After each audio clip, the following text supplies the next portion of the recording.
guys, welcome back. Today I'm going to do another recent reads. So these are going to be the romances that I've read over the past couple of weeks. I think there's about 6 here, so let's jump into the books. First book I want to talk about is Magic Triumphs by Ilona Andrews. This is book 10 in the Kate Daniels series.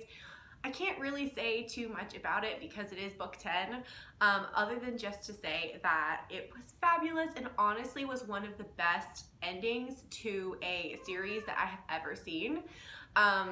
If you haven't picked up Kate Daniels, I highly recommend. It was fantastic. The romance in this was so good and kind of a slow burn because obviously it built up over the series, but I love this so much. And I do plan on going back and reading Iron and Magic, which I know technically comes before. This is kind of a spin-off, but it comes before this and kind of like the timeline.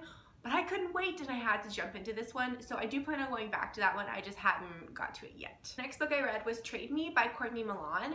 This is a contemporary romance, which I've read Courtney Milan's historicals before, but I haven't read any of her contemporaries. And this one I actually picked up because I saw Bree talk about it, and I'm gonna try and remember her channel name. I think it's In Love and Words. And she said she really liked the audiobook. So I listened to this one on Audible Escape, and I really agree. It was a great audiobook. So this book follows our main character, Tina Chen, who is a Chinese American studying university in the States. Her family is in the United States. They've been here since she was a child.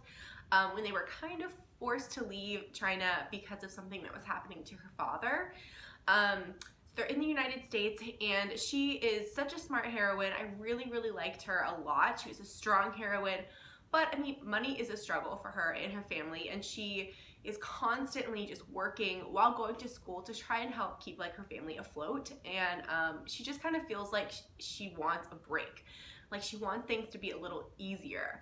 And then our hero in this is Blake Reynolds, and he is the opposite. He's super wealthy. To her, it kind of looks like he's had everything handed to him, and maybe he has, we'll see. But his father is this huge like tech mogul, so kind of think like the owner of Apple, like I guess like a Steve Jobs type thing. But he has this huge tech company that is like multi-millionaire, billionaire status. So Blake obviously has a lot of pressure. He's very well known, but he maybe has something going on in his personal life that he is trying to escape as well. So basically our two characters are in the same class together and at college, and they decide through circumstances to trade lives. They kind of get in this argument about like kind of whose life is better, I guess, and they decide to trade lives for I think it's about a month. And so they decide to trade their lives and literally everything, like live in each other's houses, cars, jobs, everything. So as you can imagine, this leads to a lot of discussion around things. I really liked all the subject matters that Courtney Milan touched on in this. I thought she talked about, things like wealth and privilege and money in a really easy way to read without it feeling like someone was like preaching to you, if that makes sense. There are a lot of other subject matters touched on this as well. Someone in this book does have an eating disorder, but it wasn't the main focus of the book. And I kind of appreciated that. I did say that in the front of the book. I'm pretty sure I read that somewhere. And the way it was kind of worked into the story and kind of how they talked about it, I really liked. I mean, I'm not someone who struggles with an eating disorder, so I did want to mention that in case that's something that you may not want to read about. There is something in there, but I really appreciated the backstory of both of these characters. I thought they were really well developed. You got to see Tina's family, and they were hilarious. You got to see Blake's dad, and it was like even the people who looked perfect on the outside were not perfect on the inside, and they had a lot going on that made them not perfect, and just as every human. So I really, really liked this. The romance was also really well done. It was kind of a slow burn. They kind of were pushing it off the whole time, but Courtney Milan's writing is always wonderful, and I really enjoyed this one. I gave this one 4 stars. For some reason, there just seemed to be something missing. I don't know what. Maybe it's because I listened to an audiobook instead of reading it. But yeah, something seemed to be a little bit missing for me. So I did give it 4 stars instead of 5, but it was still a fabulous listen. Next one I read was Get a Life, Chloe Brown by Talia Hibbert. This was our pick for the Lovely Ladies Book Club that I do with Avery and Jen.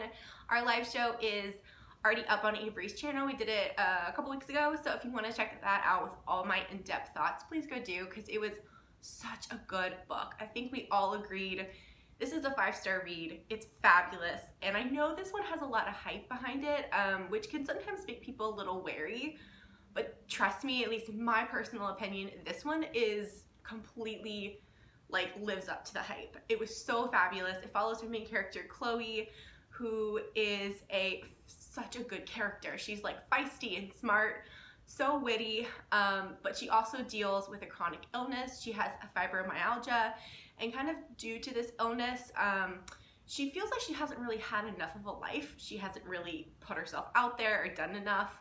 So she makes this list that she's going to get a life list, and part of that is moving out of her kind of family house. She does come from a wealthy family and lives in her family home. So when she moves out, her superintendent is Redford. And so he's her love interest. This book was just so good. I felt like we don't have enough books about people with chronic illness. Chloe is also a curvy girl, and she's also Black. So I think we don't have enough of any of those things. So I thought that just the way that Talia Hibbert wrote this character as the most perfectly flawed person, it was so good. And Redford is so swoon-worthy. I loved him so much. I want my own Redford, and I want to be best friends with Chloe. I love the backstories of both of these characters. You really get to know what made these people who they are, especially the hero, as well as Chloe too. But I feel like we typically do get the backstory of our heroines, but we don't always get the backstory and kind of the past of our hero. And Red's was really tough as well. And I thought it was really well developed and really made you understand who Red was as a character. The two of them together are hilarious. There's a cat in this book called Smudge, which I have now decided is the best name for a cat ever. Hilarious. Like, if you were a cat owner or like cats at all, this book was so funny. Like, there's a scene where she has to save this cat from a tree, which, because she has chronic pain and fibromyalgia, is not the easiest task, but she is going to do it. Probably my favorite scene in the book, I think. It was so good. I can't say enough good things about this book. I'm dying to read her sister's stories, because they were just as wonderful, just as feisty, and so interesting and different, and had really cool careers and things like that. So I cannot wait for that one to come out, I think, this summer. So yeah, pick this up if you haven't. The next book I read was Gabriel's Promise by Sylvain Reynard. This is book 4 in the Gabriel's Inferno kind of series. Now, the first 3 came out years ago, probably, I think in like 2010 or 11. It was one of the first series that I read that was a complete like adult romance series, and it has a very special place in my heart kind of because of that. So this is basically a continuation of their story. It just came out. He decided, or she, I don't know if this is a man or a woman. I don't know if it's a pen name or if it's a man. I don't know. If anyone knows, let me know. But this one came out recently. He decided to add on to their story. I really enjoyed it. But I will say, it's definitely something I think you need to read the first 3 first, because I felt like it kind of really continued straight from where book 3 took off, and it really follows Julia and Gabriel as they kind of face different things in their life as a married couple, and things with potential children and things like that. So I feel like it wouldn't have the same impact if you didn't know this couple and kind of know their troubles and hardships and what they've been through. As someone who has read it, I really appreciated it and really liked it. I gave it 4 stars, mostly because I did feel like while there was a plot, I felt like the plot wasn't as needed as the fact that we just got to see all these scenes with them. Like, I thought the plot was good, but it wasn't like that intriguing. It was more like I just really wanted to revisit these characters. So if you've read the first 3, for sure pick up. Otherwise, maybe go back and pick up the first 3 and then pick this one up. The last book I read was Marriage for One by Ella Mays. This book I also listened to on Audible Escape and read the Kindle book, so like back and forth kind of. I had seen so many people talk about this book since it came out, and I just hadn't picked it up. It was so good. I don't know why I put it off, because I love a good marriage of convenience, and this one is a modern day marriage of convenience. So we have our 2 main characters, Jack and Rose. Jack is a super wealthy businessman, and Rose is kind of just your normal girl who has this dream of owning a coffee shop in New York. And through circumstances, Jack kind of proposes this marriage of convenience with Rose. And at first she wants nothing to do with it, but she kind of gets won over, and they have this marriage where she gets to own the coffee shop. and they have to stay married for like 2 years is the proposal, and there was just so much to this story. I feel like it is kind of good to go in a little blind. I didn't know much more than what I just said, and I think that was good. I loved this. Jack is such a grumpy, broody hero, but it worked. Like, it really worked. And he like slowly, you peel back his layers and see, and he's one of those characters too that for Rose, it's about his actions more than what he says. He's not gonna like spew out his emotions and his feelings necessarily, but he is so considerate of Rose and her feelings, and the things he does for her and the actions he takes are just so swoon-worthy. I want my own Jack. He was so swoony. I loved it. The relationship obviously is a very slow burn because they are kind of strangers at the beginning of the book. They have to kind of build up that relationship. Part of the book is also Jack taking care of Rose. She has some health problems come up, and that was amazing. I absolutely love that. Not that I liked her being ill, but just something about him taking care of her and being kind of her rock and her steady place to land was just really like emotionally, I like that thing. I like that type of thing. It just seems like someone who you can depend on.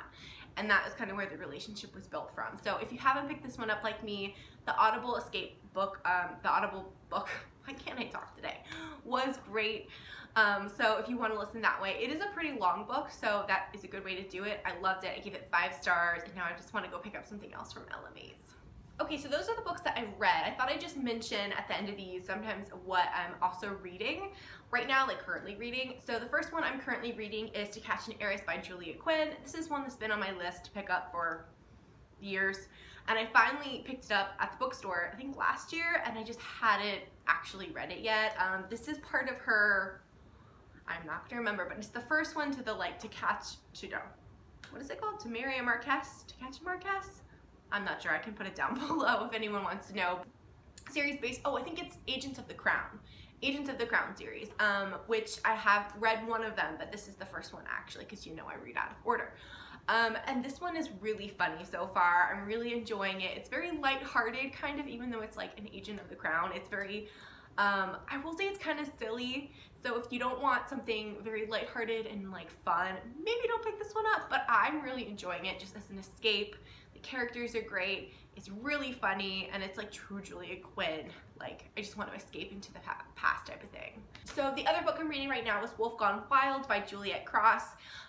This one has a beautiful cover, so I'll make sure to put up a picture. But I'm about halfway into this one, and this is a paranormal romance rom-com, and it's really funny so far. Like I said, I'm like halfway through it, and it's really fun. I'm about halfway through both of these books, so I'll definitely give a little bit more in my next like recent reads, but they're both really good so far. I'm really liking picking up like 2 different genres at the same time. It's kind of giving me, I like bouncing back and forth between 2 different things, so it's going well. Alright guys, so those are the books that I've recently read over the past couple of weeks. Let me know if you've read any of these or your thoughts or what you're reading. I would love to know. If you enjoyed the video, make sure to give it a like and subscribe, and I'll see you next time. Bye!